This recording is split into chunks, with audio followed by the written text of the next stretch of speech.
Il y a des pays dans le monde où tu peux légalement vivre, travailler, recevoir des revenus de l'étranger et ne payer aucun impôt dessus. On ne parle pas de paradis fiscaux exotiques réservés aux milliardaires, mais des pays stables, accessibles où des milliers d'entrepreneurs, des digital nomades ou des retraités se sont installés pour des raisons très précises. Leur système fiscal ne s'intéresse pas à ce que tu gagnes hors de leurs frontières. Dans cette vidéo, je vais te partager la liste complète de ces pays où tes revenus étrangers ne sont pas imposés, comment ce système fonctionne concrètement, ainsi que les pièges à éviter et pourquoi parmi toutes ces options, certaines sont bien plus accessibles et solides que d'autres sur le long terme.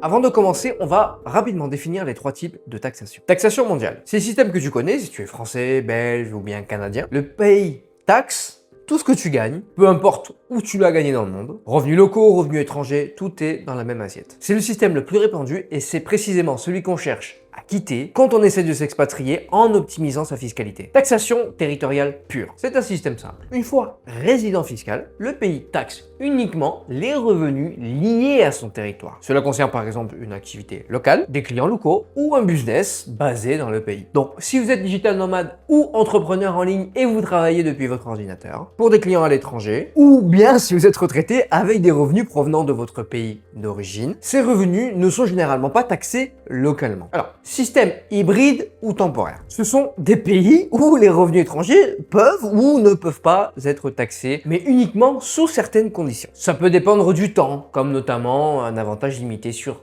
quelques années, ou bien de ton statut de résident, ou de ta situation personnelle dans le pays. Une fois ces conditions dépassées, tu passes généralement à un système d'imposition beaucoup plus classique.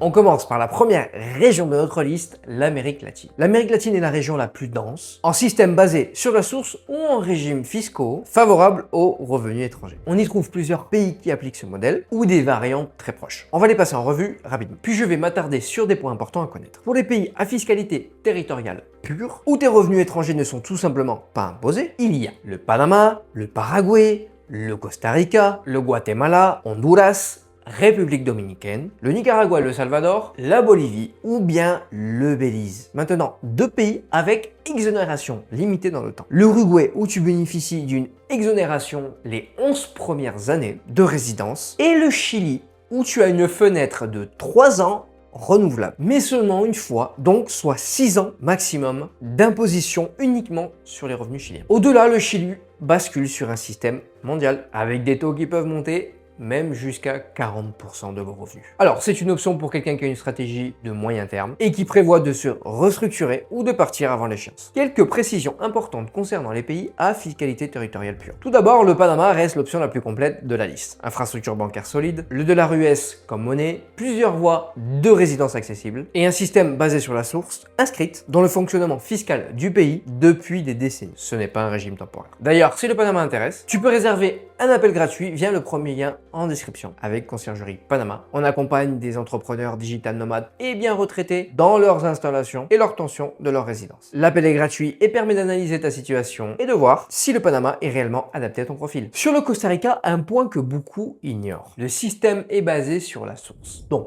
les revenus étrangers ne sont en principe pas imposés. Mais si tu gères activement ton business depuis le pays, l'administration peut, dans certains cas, considérer qu'une partie de ton activité devient locale. Ce n'est pas automatique, mais c'est un risque réel selon ta situation. Le Costa Rica est souvent adapté aux revenus passifs ou aux structures bien organisées. Mais pour quelqu'un qui travaille depuis son ordinateur, pour des clients étrangers, une bonne structuration est importante. La République dominicaine applique une fiscalité territoriale. Les revenus étrangers liés à ton activité, freelance, consulting, salaire de clients étrangers, ne sont pas imposés. Et ça reste vrai quelle que soit la durée de ta résidence. Mais attention, la seule nuance à connaître, c'est que les revenus financiers étrangers, comme des dividendes, intérêts ou revenus issus de placement, sont exonérés seulement pendant les 3 premières années de résidence. Au-delà, ils deviennent imposables localement. Pour un entrepreneur ou un digital nomade, c'est donc une destination pleinement territoriale. Pour un investisseur qui vit principalement de revenus passifs, il faut intégrer cette limite dès le départ. Le Belize a un avantage pratique, c'est le fait que ce soit un pays anglophone. Ça simplifie les démarches administratives et juridiques pour les étrangers. En revanche, son infrastructure bancaire internationale est bien plus limitée comparée à des hubs, comme le Panama ou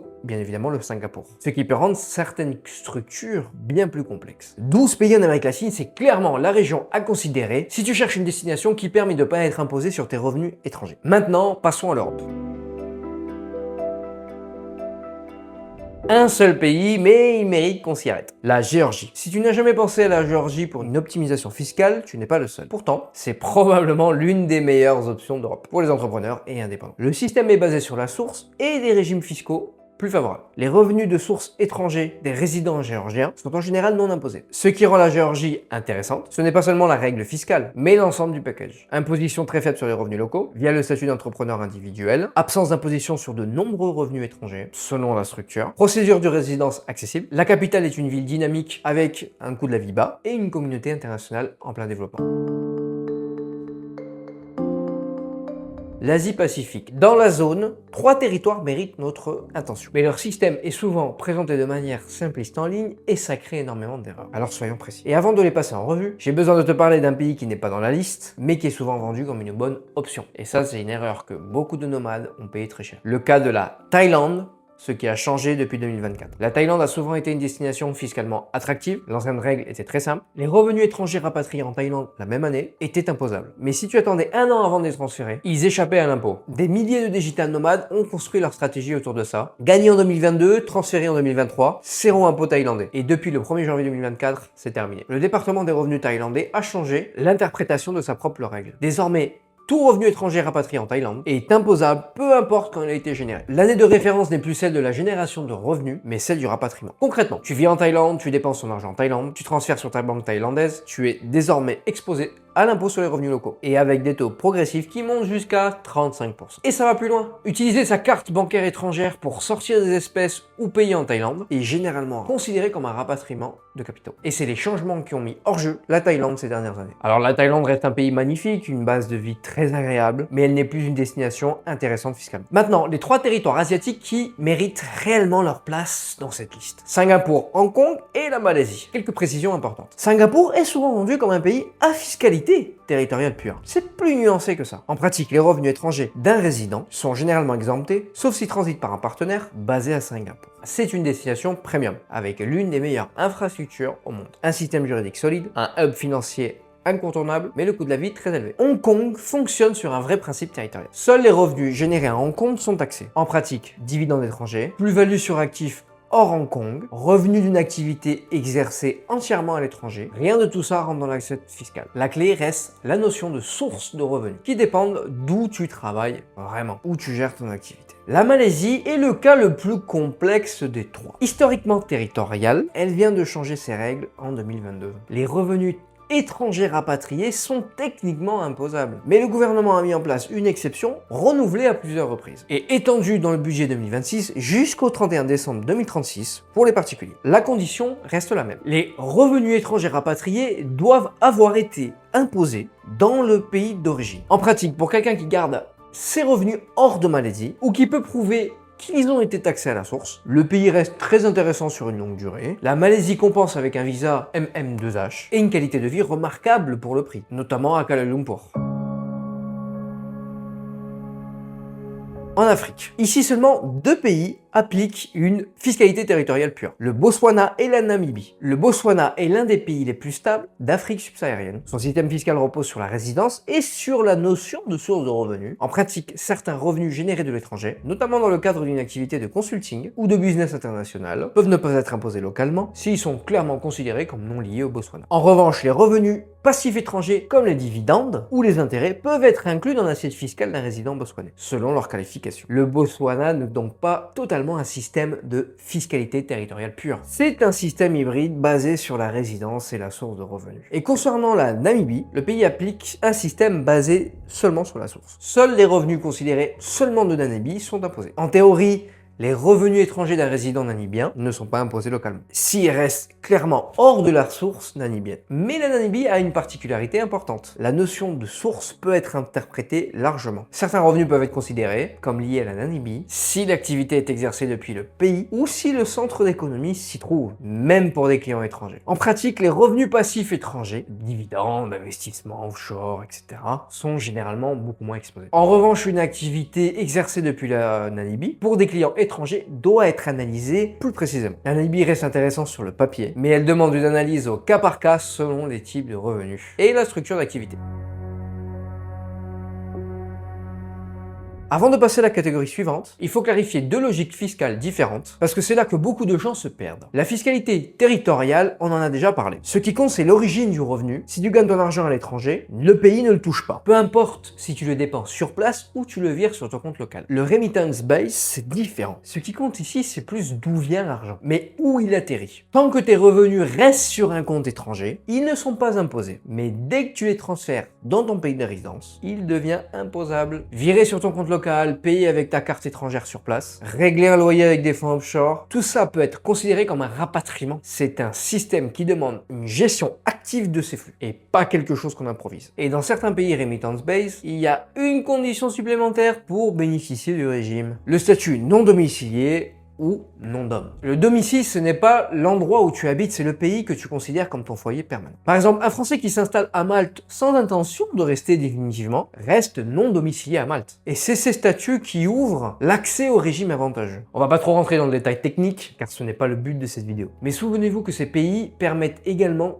de ne pas payer d'impôts sur vos revenus étrangers, à condition de bien gérer ou de transférer votre argent. 5 pays permettent aussi de ne pas payer d'impôts sur tes revenus étrangers, mais avec une logique différente des pays territoriaux. Île Maurice, Irlande, Jersey, Chypre et Malte. L'île Maurice, c'est la seule option hors Europe. Tu deviens résident, tu laisses tes revenus étrangers sur un compte offshore, tu ne payes rien dessus. Pas d'impôt sur les plus-values, pas de taxes sur la fortune, langue anglais, français, bien positionné pour quelqu'un qui a des intérêts en Afrique ou bien en Asie. L'Irlande, c'est surprenant dans cette liste, mais si tu t'installes sans intention de rester définitivement, tes revenus étrangers non transférés en Irlande ne sont pas imposés. C'est une option intéressante pour rester dans l'Union européenne tout en gardant tes revenus offshore. Bon, le bémol, c'est que ça demande un vrai accompagnement juridique, car prouver que tu n'es pas domicilié en Irlande n'est pas automatique. Ce n'est pas juste une case à cocher. Ça se démontre avec des documents en cohérence avec ta situation personnelle, et souvent l'aide d'un conseiller fiscal. Alors, Jersey, c'est une île anglo-normande avec son propre système fiscal, indépendant du Royaume-Uni et de l'Union européenne. Le taux standard est de 20% sur tous les revenus, mais il existe un statut spécifique pour les personnes très fortunées, le High Value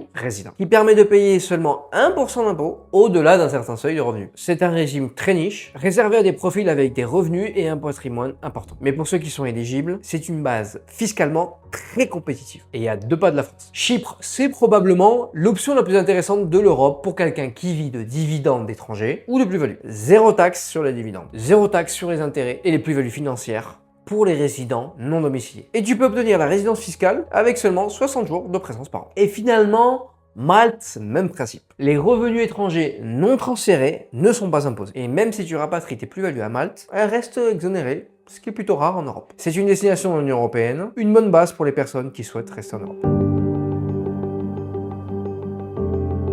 Maintenant qu'on a fait le tour, quelques points importants à garder en tête. Obtenir un visa ou un permis de séjour dans un pays, ce n'est pas être résident fiscal. La résidence fiscale a des critères précis. Présence physique, démarches administratives, rupture de lien avec ton pays d'origine. Si tu ne le remplis pas correctement, tu restes fiscalement résident de ton pays de départ. Et aucun pays de cette liste ne peut te protéger si la France, la Belgique ou le Canada considèrent que tu es encore chez eux. Ensuite, toutes ces destinations ne se valent pas en fonction de ton profil. Un freelance, un entrepreneur, un investisseur n'ont pas les mêmes priorités. Et certains régimes de cette liste sont très conditionnés, limités dans le temps ou réservés à des profils très spécifiques. La réalité, c'est que si tu cherches une expatriation accessible, une fiscalité territoriale pure, sans condition, sans limite de durée sur du long terme, les options réellement solides se réduisent drastiquement. Et parmi elles, le Panama ressort comme la destination la plus cohérente pour la majorité des profils francophones. Capitale dollarisée, moderne, bien connectée, fiscalité territoriale pure inscrite dans le code fiscal depuis des décennies, résidence accessible aux ressortissants français, belges,